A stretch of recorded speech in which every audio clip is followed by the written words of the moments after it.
There is a ghost in this village who eats people's heads. But the real fear is not hidden inside the water, but in the hearts of the people. The story takes us to a small village in 19th century Vietnam. This is a place where even the mornings are shrouded in fog, and a strange fear hangs in the air. For the past 5 years, the people here have been living with a sigh, a terrifying legend they call the drowning ghost. The villagers believe that a vengeful spirit lives in the deep waters of a lake. This spirit doesn't just kill people, instead, it pulls them underwater and eats their heads. So far, 8 people have become its victims, and their mutilated bodies have been found on the shore. Because of this, the entire counter is shaking. Amidst this scary atmosphere, we meet Moon. Moon, a cloth merchant, a strong and courageous woman who loves her niece more than her life. But Moon's world is shaken when her niece suddenly disappears one day. 5 days pass, and Mound searches for him everywhere, but there is no trace of him. Only one thing is found.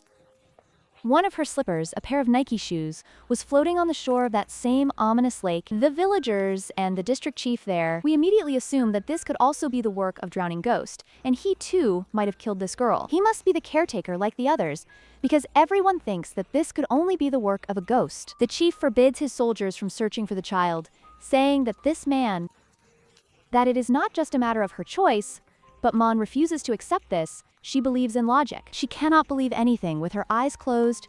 This is where she plays a very important role, thing that everyone else was ignoring, so in all cases the body edge. But his niece's body was not there, it was missing. He thinks that maybe the niece is still alive. Surely she could be alive, or this could be the work of some human, not of a ghost, so she calls someone she knows for help. A detective who relies on science and observation, not hearsay. He is famous for solving such problems, where people think it might be the work of a ghost. But there, the detective who uncovers human greed and crime, his name is Kien. Kien arrives at the village, armed with a sword and a sharp mind. As he enters the village, he feels the eerie atmosphere there. There are small temples everywhere, and the smoke of incense sticks is present in the air. Kien notices something else strange. Some people in the village are suddenly suffering from nose bleeding. Kien goes straight to the detective chief's house to meet Moon. There, Moon argues with the guards, begging for help. Kien intervenes and uses his authority to help Moon. We learn that Moon and Kyung have a long-standing connection. It was Kien who arrested Moon's corrupt ex-husband. Still respecting Moon King's honesty, Mana tells her everything, saying the chief is useless. People are scared and my niece is missing. Now both of them go to her niece's house, where she lived with her father. Chin immediately begins his investigation. He learns that Moon's niece was a very quiet and simple girl who had no enemies, but gets a big clue. 2 weeks before the girl's disappearance, a thief had tried to break into her room. The girl had shown bravery and had hit the thief's hand with a sharp object. I had hit him with something. That is, I had hit his hand with a sharp object. After which the thief ran away. The thief did not steal anything special, that some clay pots and a chair box. Kien then checks the room and finds the girl's clothes and savings still there, which means she hasn't run away, she's been forcibly disappeared. Kien decides to go after the seal. Moon wants to come with her to the place where the slippers were found, but Kien refuses. To prevent rumors and keep Moon safe, Kien meets a fisherman at the prison, which states that the chief had a magician named Shaman Din.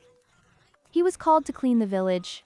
Kien did not believe in witchcraft or black magic, but still he goes to meet the magician. The wizard gives Kien a protection amulet and scares him. What kind of ghost blood is that? When Kien asks about the vegetation there, especially about xanthium fruit, which was stuck on Moon's niece's slipper. Then Moon also comes there. She says she will remain involved in this investigation. She explains that this xanthium fruit grows only in one place, that Theme Falls, which is a secluded waterfall, i.e. Apshar, in the hills. Kien and Moon head to the waterfall, and upon reaching there, things become even more serious. King finds fresh blood on the rocks, and Monia is horrified. Kien tries to calm her down, believing it to be her niece's blood. He says it might belong to some animal, but he also knows that the situation is not good. They search there till nightfall, but they find nothing, so Kim stays at a guest house that night. On that side, the smoke of that magician's incense sticks is spread all over the village. While trying to sleep, Kim begins experiencing the same symptoms as the villagers. His nose starts bleeding, he can't sleep, he's very restless, but he still falls asleep and has a very scary dream. In his dream, he sees Mung's niece, the girl, near the water. Suddenly, hands emerge from under the water and begin to pull Kien down. He tries to save her, but when he pulls her up, he catches the girl in his hand. Kien wakes up trembling, now the difference between reality and dream. The next morning, Kien shakes off the nightmare and returns to the facts. He goes to the market to find out where the girl was last seen. A witness says that on the day the girl disappeared, she closed her shop early and went to the waterfall. But the biggest thing was that just before leaving, that girl had an argument with a woman named Tuet. Tuet is no ordinary girl, she is the daughter of the district chief. Rich, arrogant, and powerful, Kien goes to question him. Tuet admits she had an argument with the girl, but she says it was about the clothes order, nothing else. She says that the girl had threatened her that if Tuet won't pay, she'll borrow money from a man named Thak. Here comes a new name. Thak is an artist who makes clay pots and lives in the bamboo forests, and he is Tweet's fiancé, i.e. also from Fion, Kien, and Moonthayik. When we go to the studio, there were very lovely and beautiful pottery kept there. The same style of utensils found in the girl's room puts pressure on King Thak that he should tell the truth. Now here he starts telling a very sad story. He tells that his and Shrivate's engagement was fixed by his parents in his childhood. That is, his engagement took place in childhood. It had happened in me, but he was not happy with this relationship. He was in love with Moon's niece, the same girl who is now missing. She was a girl from a poor family. Tak considered her his soulmate. He also asked for permission from the woman to make her his second wife. But Chief Introvette took this as an insult and became angry. Thank was planning to break his engagement with the Tweet and leave with the same girl. Now this conclusion changes everything. Now there is a purpose. The motive comes to the fore. Wait was in a fix. She was feeling humiliated. His engagement was getting broken because of that girl. He understands that the argument about clothes was a complete farce. The real fight was about the turban. The Tot had also spread the rumor that the girl had been saved from Thak. She is going to be a mother, so that she gets disgraced, while Thak says that they never had such a relationship. Now here's what summarizes the whole story. The thief who entered Moon's niece's room was no coincidence. Perhaps Thak, fearing disgrace, sent a thief to steal the pot, so that the evidence of their relationship is erased, or perhaps the thief was sent by someone else. Kien remembers that the thief had a wound on his hand. Now he just had to find a man who had an injury on his hand. For this, Moon makes a plan. She organizes a knife-throwing competition in the market to uncover the suspect. The plan works. Kien sees a man named Dong. Dong, a notorious thief who had once been severely beaten by the chief, had a bandaged hand. Kien follows him and finds the same stolen utensils in his stash. Kien catches up to him, and the man, whose name is Dong, spills the beans out of fear. He says that he did steal, but he did not kill the girl. He starts begging to be let go, because the chief has ruined his life, and then he reveals a huge secret. The night he went to steal, he saw Lady Wang, the chief's wife and Tweet's mother. He was seen sneaking out of the house of the girl's father, the same girl who is missing. This means that the chief's entire family is involved in this conspiracy. King Sita goes to the chief's wife and her daughter. The situation becomes intense, and Kien lies that he has a witness who saw Tweet meet the girl on the climb. Under this pressure, Twat breaks down, cries, and confesses. She admits she met the girl at the time of her ejaculation to tell her to stay away from Thank. They had a fight. Tohit says that in anger he pushed the girl and she fell. And her head hit the stone, and seeing the blood, Tweet thought that he had killed that girl, and the lady who ran away in fear, i.e. Jeff's wife, intervenes to save her daughter, and she says that it was an accident and that perhaps the droning ghost came after she ran away. The suspect is arrested, but the body is still missing. And by evening, Kim was terribly tired. The smoke of the incense sticks was getting thicker again, and hallucinations were starting to happen, meaning strange things were starting to appear. He begins to see drowning goose in his room, a headless shadow that attacks him. His fellow deputy arrives just in time and revives him. The deputy brought in a file of old cases that Kien had requested. Kien was looking for patterns. He reads that 30 years ago, a family of 14 people, that is, a family consisting of 14 people, they were considered traitors and were beheaded for this reason. There is no one else who can order that execution. Rather, the young chief was there when the king was looking at the past. Then something terrible happens in the present, and finally, a decomposed body is found on the lake shore. The entire village was in a panic. Moon is deeply disturbed, believing it to be her niece. The chief's family breathes a sigh of relief. They think this will prove that the ghost, he killed that girl and will be saved from the Twitter murder charge. But Kien looks closely at the body. He sees something the villagers can't see. The skin on the hands and feet of the body was absolutely smooth.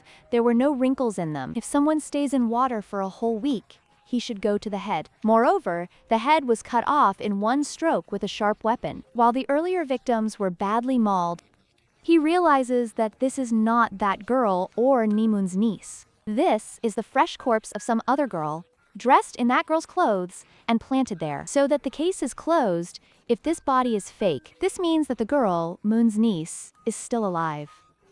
Kien understands that Dong is a thief. Kien finds a box of Dong's jewelry.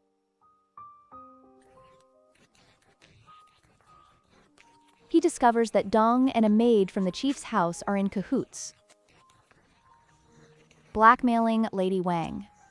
Actually, Dong witnessed the fight over the strainer when she ran away thinking the girl was dead, but Dong saw that the girl was alive.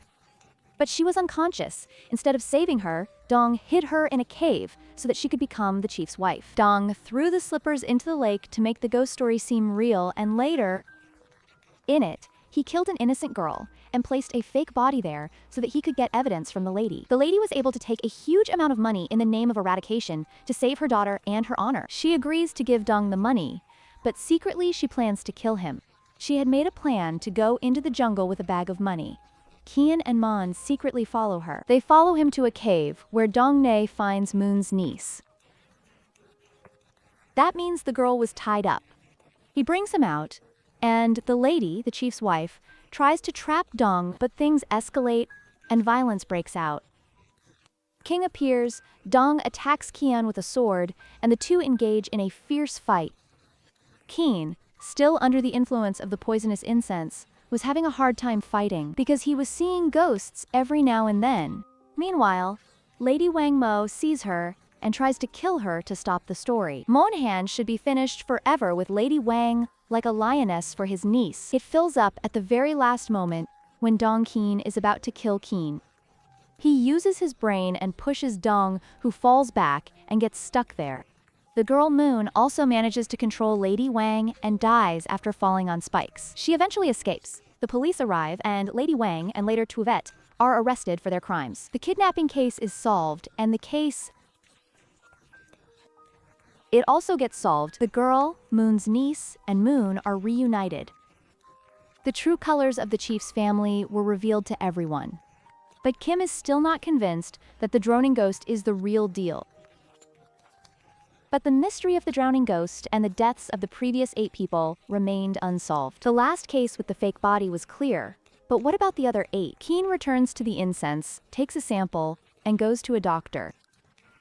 The doctor confirms that the incense contains a rare substance called mankita. It affects the mind, it creates fear, causing hallucinations and nosebleeds, meaning the ghost was not a spirit, it was just a mind game created by the same magician. Kien immediately runs to catch the magician, but he had disappeared. Another dead body was found in the village. This body was none other than that of the district chief. his head was also missing. They understand that the whole truth lies in that 30-year-old murder case, that one sentence. The chief, who had 14 people killed by calling them traitors, is actually from the same family. There were 15 people in the group.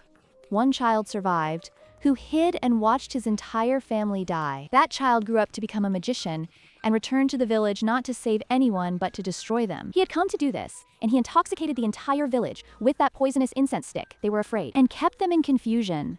Under the guise of the story of Ronan Goss, he killed those people selectively. Those responsible for the death of his family, the chief was his last victim, the man who had killed him. The king was ordered to destroy the family in that magician's hut.